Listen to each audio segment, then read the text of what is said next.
bakal nindaki marang permintaane para Pandhawa.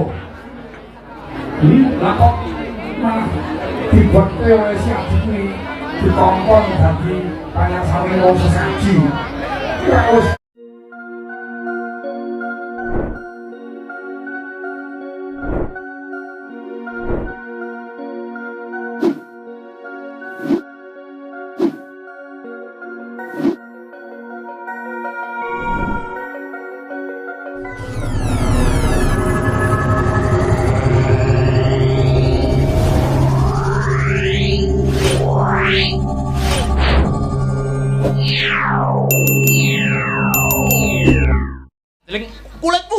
sudoanmu yang pancen wis sekti tanpa ajim teguh tanpa meguru wateken aji-ajimu tumpang tetep biat karo maksane wis takon dosa kaluman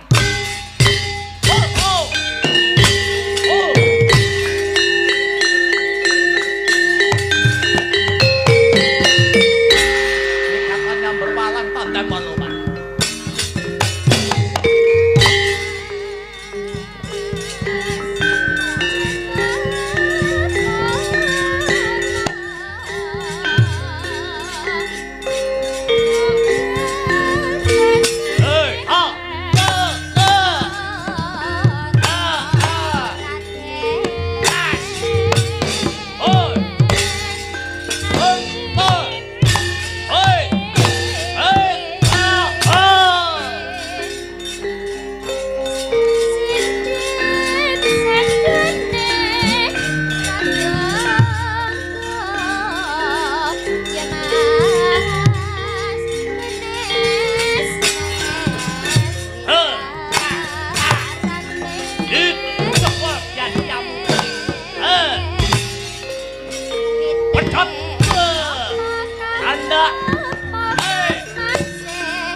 Bulungan genderamu bongkong nyaman Kurawa.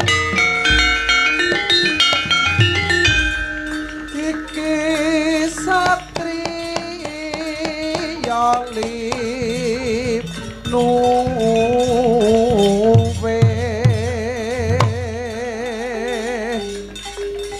jayeng palu Ratu boleh ning Jayajatra kang bakal manggut ana bubu.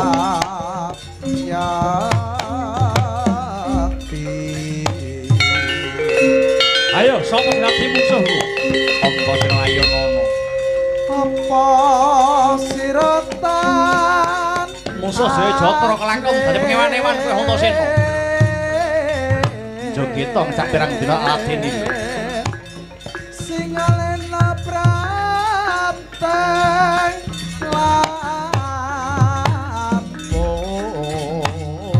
ora nyapa sugih kendel bondolan iki. Katokno budinira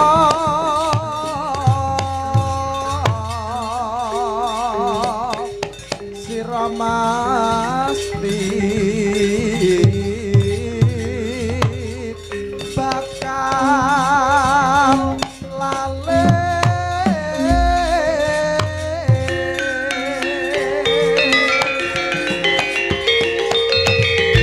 Satus barang ambyus 1000 barang maju. Satria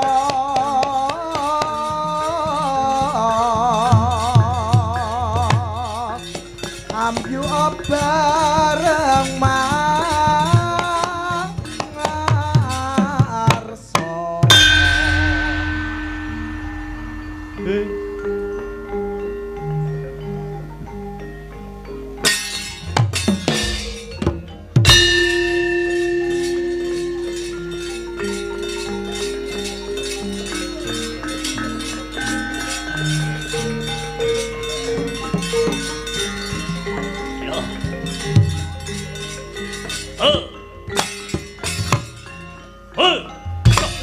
jamu kowe. Hei, ha, ha. Oh, hey. Hey, ha.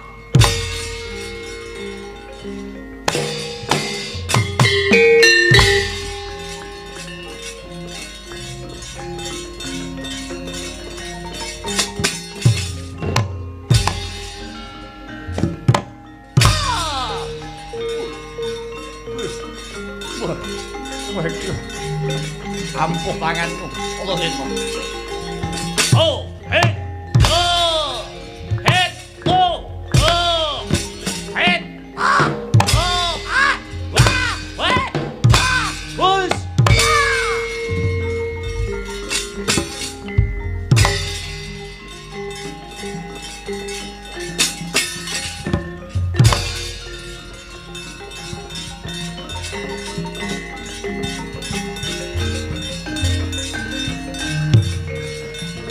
oh.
Semangkahang rasa sumbar lindu bumi gunjing gumaludo guntur iltuk umup keng calon idin mimbak penyu kumambang woi adalah duduk arepe dhewe tinggal gelanggang colong playu Anoman karo Antasena areng Brajadenta kang magut ana rananggana Gatotkaca mudhana lehmu dadi ratu mudhana dadi lehmu dadi ratu ana Pringgandani ratune kudu Brajadenta dudu Gatotkaca.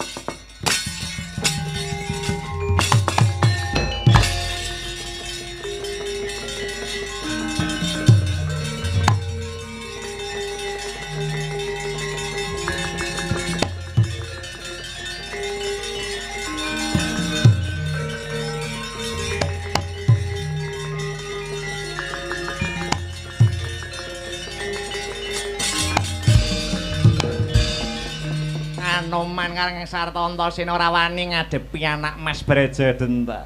Yah, nggih Brajadenta. Aja cilik atimu ya kulup. Pamanmu Sengkuni sing ana mburimu tak dombani saka mburi nggih patenana Gatotkaca sak pendawane.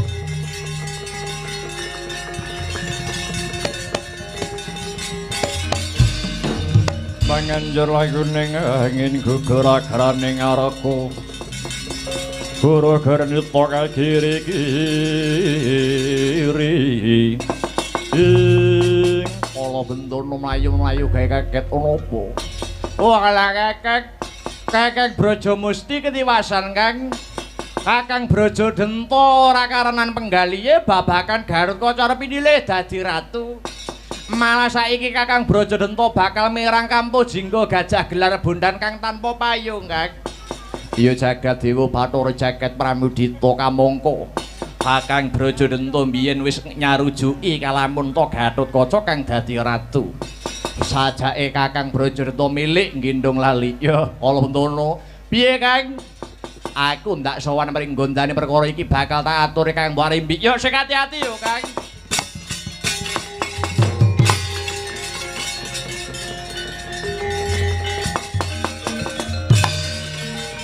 Ora mikir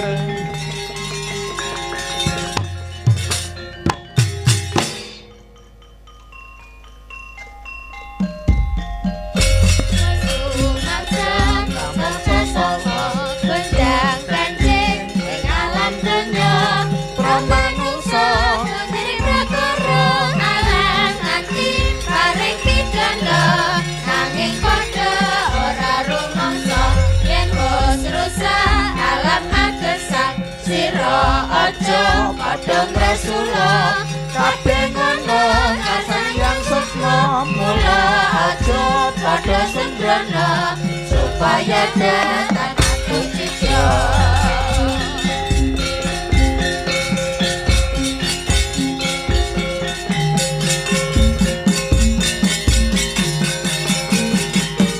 Gara-gara hamenangi jaman kala kinantang akeh manungsa sing kumrangsang mula kahanan pindha kabranang.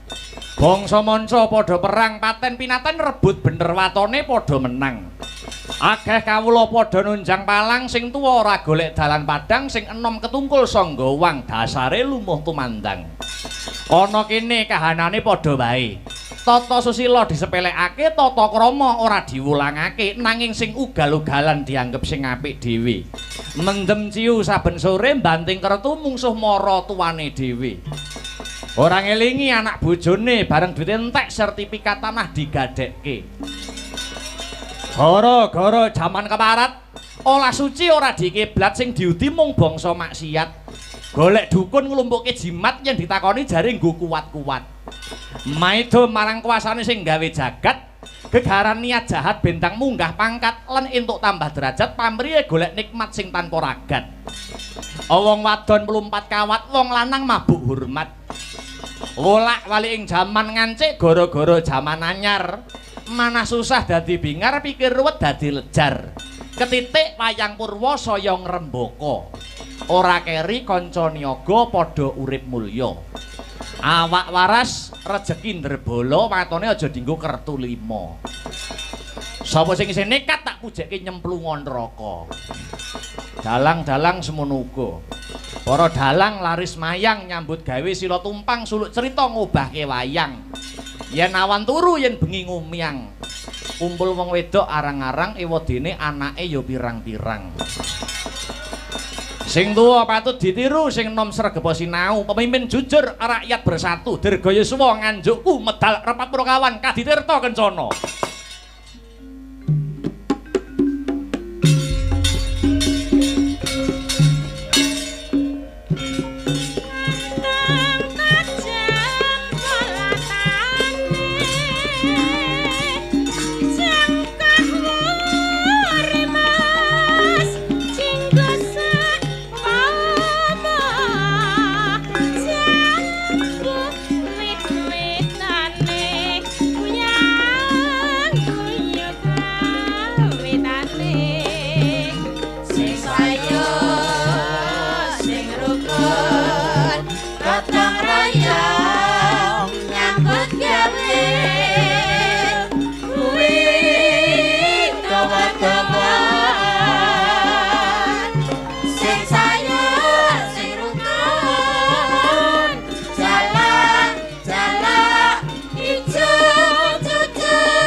Kedep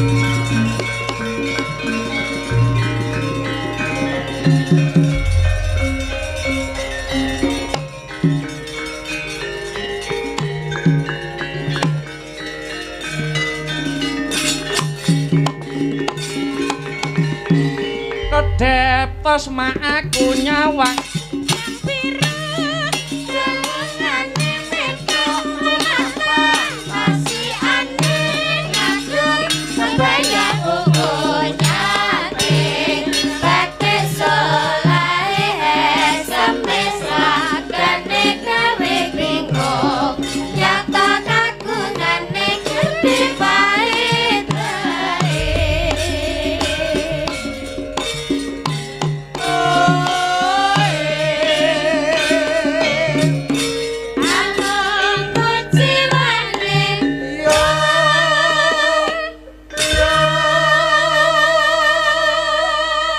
kali wae ya. Monggo.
Dandang gula Mbah Targun.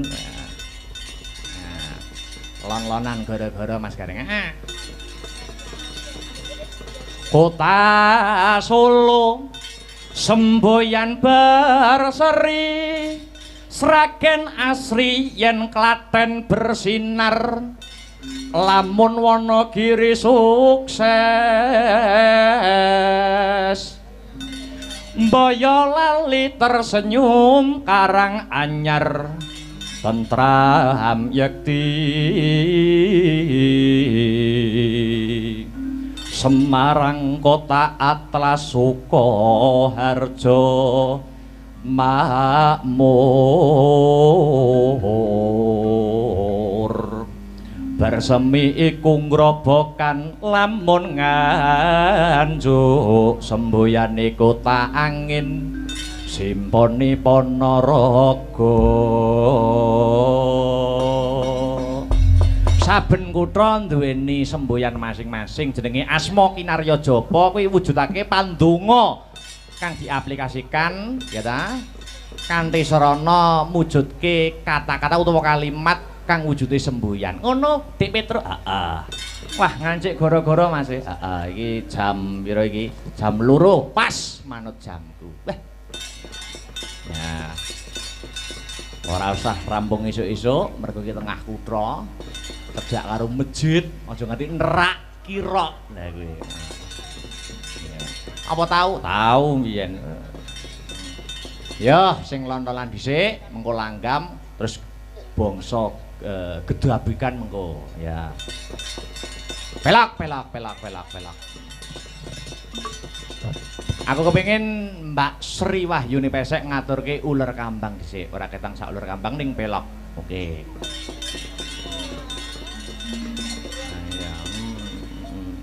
Ya ular kambang yo Sek. Ya. Akeh men to fanmu Sek. Ayan. Ya, nggo mukadimah ning season goro-goro ya. Ya. Kok mboten slendro mawon. Wis pelok ganti suasana ora iso. Oh, ngoten. Belajar nggih? Oh, ora apa-apa ajar ben apik. Yuk.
Suarane telas.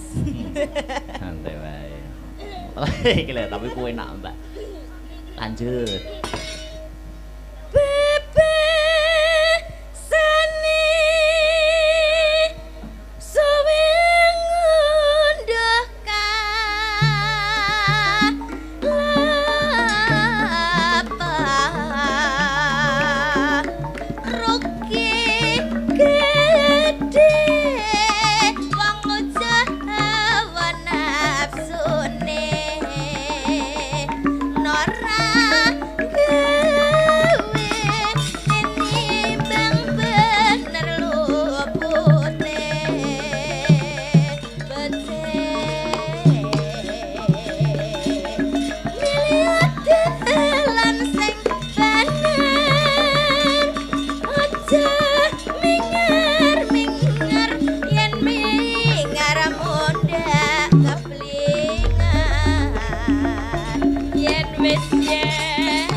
Masih dalam rangkaian HUT Hari Jadi Nganjuk ke 1087.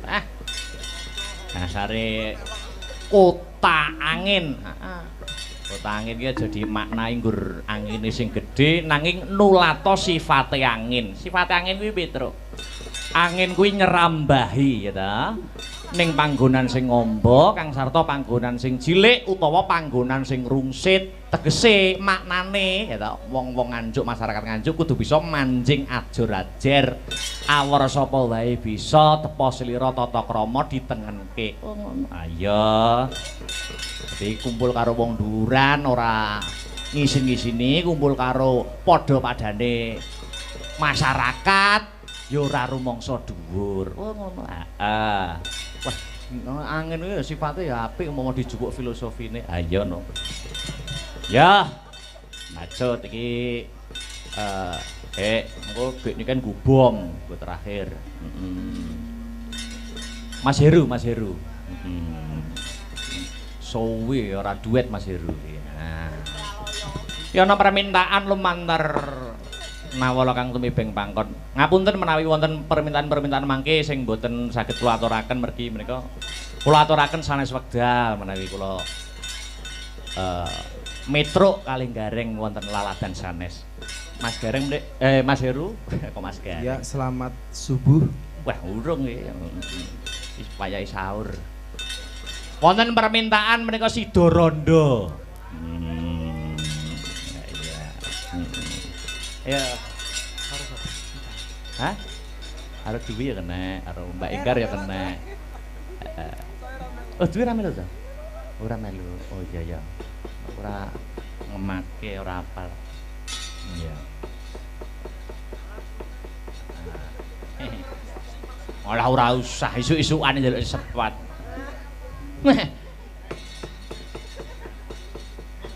Oh ya iki mau uga dirawuhi kadang-kadang WMC Wayang Mania Community matur nuwun. Ya. Kali bubar sinemawon. Lah, Ayo yang kene yang. tuwunyo Bu Parsinem ngeblak kowe. Sinta Penggar sud jajal. Ya. Wis monggo kersa. Sinta ayo sin.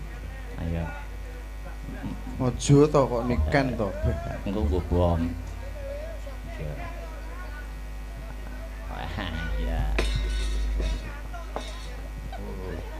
Sidorondo Pak Kabang. Oke, senam pagi. Yo, kelilir. Bangun.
Ah, nyun sewu nyun sewu.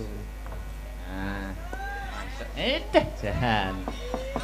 Mas Gareng, acara ini juga dapat terselenggara karena yaitu IO dipimpin oleh IO Astabrata. Oh, Astabrata ya buka IO barang. Ah, iya no berbentuk CV kok pisan. Kayak berapa bulan yang lalu Pepundhenku Dalang Pak Anand Wijokangko main di alun-alun ini juga IO-nya Astabrata yang menyiapkan. Oh, ngono. Dan sip. Uga ngaturake panuwun. Terima kasih yang sangat banyak kagem para punggawaning praja ingkang berkompeten pada bidangnya Buhan, kepala dinas, ya ta? Pak Bupati wau ingkang sampun berkahi rawuh, matur nuwun. Ora iso disebutke siji mbaka siji pepundhene awake dhewe kabeh sing ana lalaten Nganjuk senior luar biasa matur nuwun. Ing antasipun kula dalang tesih ajar isih akeh kekurangane tinimbang liwene wadene nampi kapercayan ingkang ageng kula ngucapaken matur nuwun. Ya, terus nih. Ya sing urung nembang Mbak Enggar. Ya, ngadeg yuk. Ya, mie sedap wis selehke sik. Ya.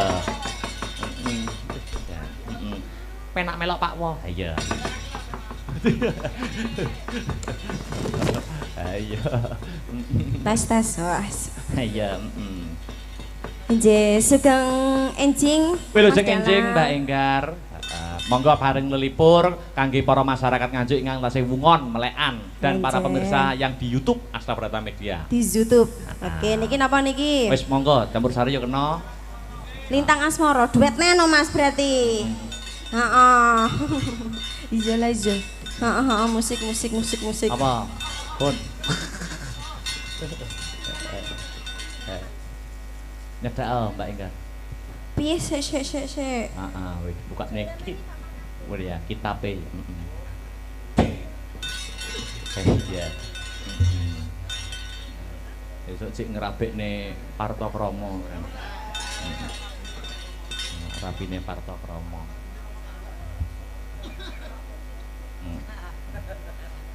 Iya. Ya, mangga. Astabrata.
Mani, Cundamani.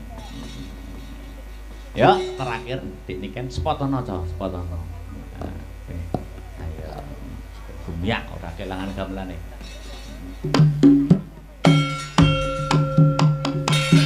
Monggo Dik Niken.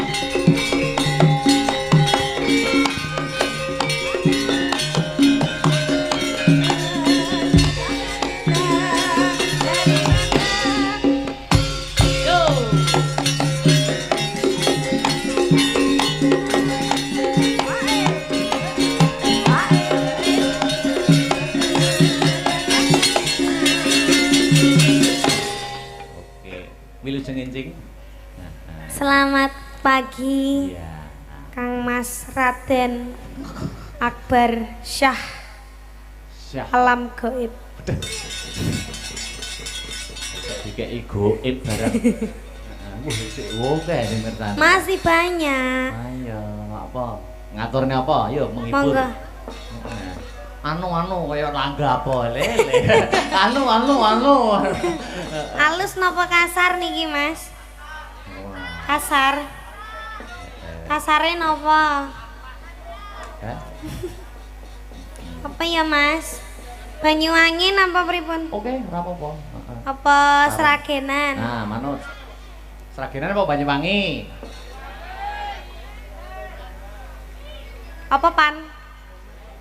Alah hepan nih kok. Iming-iming. Aja lho. Aja kuwi lho. Ndak, jangan dangdutan ya. Anu wae gamelan wae ya, Mas. Antara gelang alit karo gelo. Oke, oh. Gelo. Jare mau ketek-ketek Banyuwangi nek kan gelo. Iya. Ya wis gelo wae ya. Seraginan berarti. Oke. Aduh, Apa? kakiku sakit. Napa semutan? Kram. Keran-keran to. Tenan iki. Enggak. Iki marine iki didilat iki. Wah. Aduh, Kenapa? anjang-anjangan. Kuwi tau blong-blongane.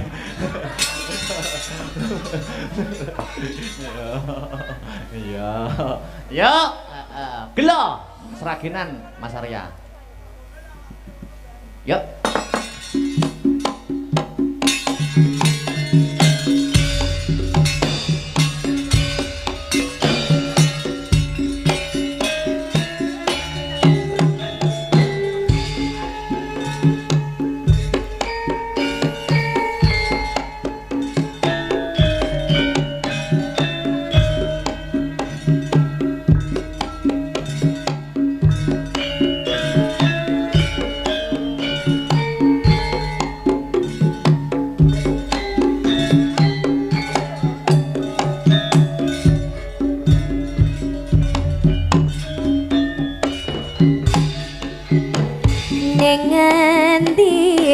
Aku galei patah-pati kapengen ketemu senadyan adoh tak parani among nuruti karepe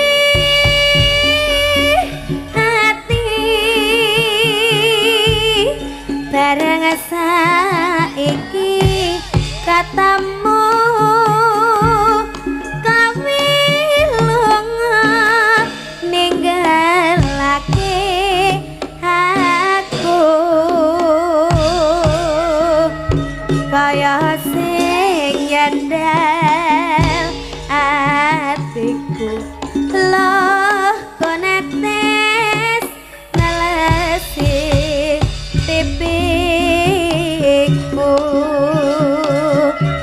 yen pancene ora tresno mbok ya kandha sing prasaja ngecek kami kelati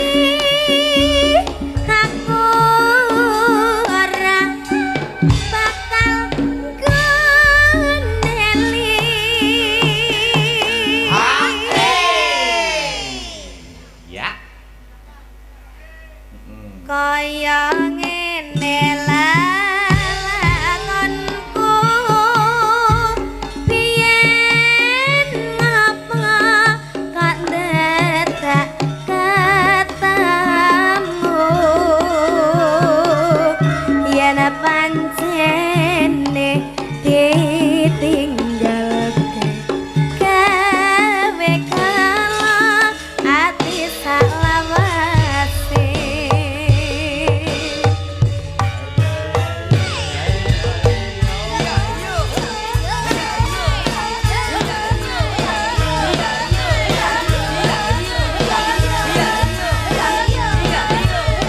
asa berapa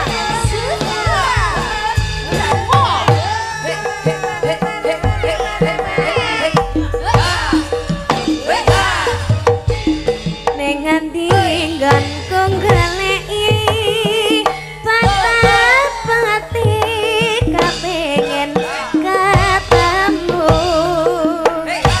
senajan ada tak parani mong nuruti kanepi hati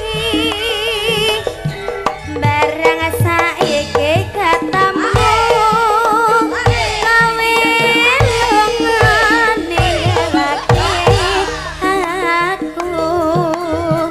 kaya sing andal atiku loh konetes nalasi titiku yen pancene karat tresno mbok ya kanda sing prasaja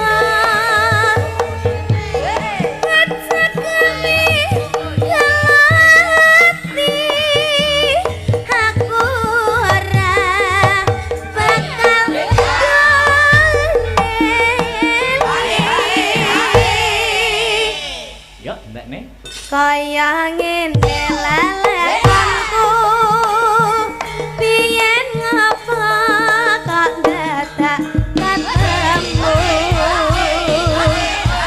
yen pancene ditinggal gawe kalah ati salawase. Terima kasih gede nih Ken. Terima kasih sayang. Aduh. Aku tahu di Kediri bila ada waktu kita bertemu kembali nggih. Alah, gur melet ngono tok ayo pelak panggah pelak ya. Yo.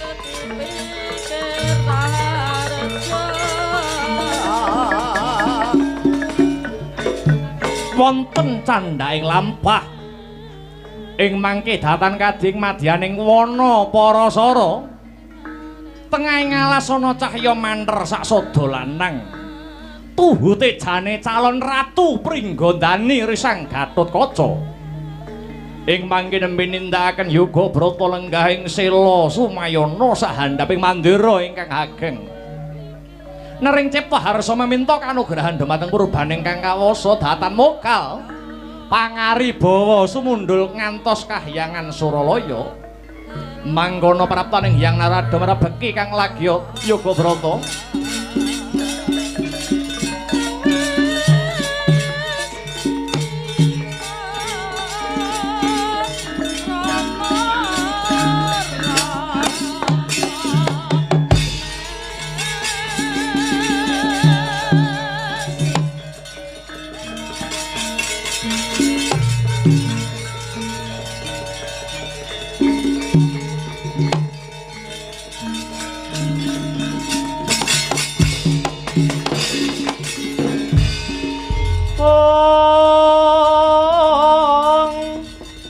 wis harata palwanuting ranu